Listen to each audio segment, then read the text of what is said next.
नमस्कार दोस्तों, आपका स्वागत है आपके अपने YouTube चैनल। आज की वीडियो होने वाली है बेहद ही इंटरेस्टिंग, तो आपसे निवेदन है कि वीडियो में अंत तक बने रहे और प्लीज हमारे चैनल को सब्सक्राइब कर ले।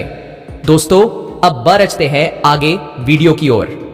जब बीच नदी में आरएशी को हुआ नाव चलाने वाली लड़की से प्रेम, फिर महाभारत के रचयिता ने लिया जन्म। महाभारत के रचयिता महर्षि वेदव्यास के जन्म की कहानी कैसे ऋषि पराशर और नाव चलाने वाली सत्यवती के बीच संबंध बने और उन्होंने एक महापुरुष को जन्म दिया।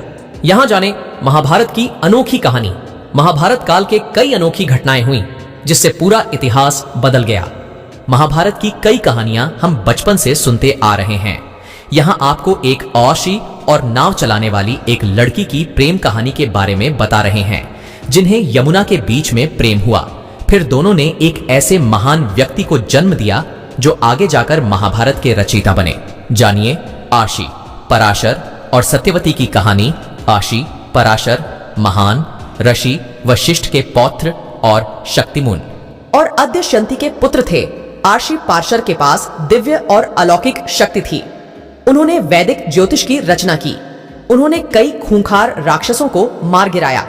अब जानेंगे कौन थी सत्यवती। सत्यवती को एक अप्सरा ने जन्म दिया था। उस अप्सरा को मछली बने रहने का श्राप मिला था, इसलिए सत्यवती के शरीर से मछली की गंध आती थी। उसे गंधवती भी कहा गया। सत्यवती का पालन पोषण एक केवट ने किया था।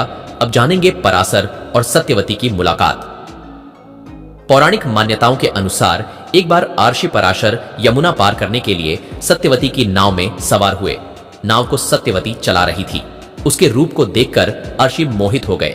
अर्षि पराशर ने सत्यवती के सामने सहवास का प्रस्ताव रख दिया। इस पर सत्यवती ने आर्षि पराशर के सामने रखी शर्तें। सत्यवती आर्षि पराशर के साथ सहवास के लिए तैयार हो गई, मगर उसने आर्षि के सामने कुछ शर्तें रख दी। सत्यवती ने कहा कि अगर आर्षि इन शर्तों को पूरा करते हैं तो वह उनके साथ सहवास के लिए तैयार है। सत्यवती की पहली शर्त थी कि उन्हें सहवास करते हुए कोई न देखे। आर्षि ने ये शर्त मान ली और अपनी दिव्य शक्ति से घने कोहरे का कृत्रिम आवरण बना दिया। सत्यवती ने फिर कहा कि उसकी कौमार्यता किसी भी हालत में भंग नहीं होनी चाहिए।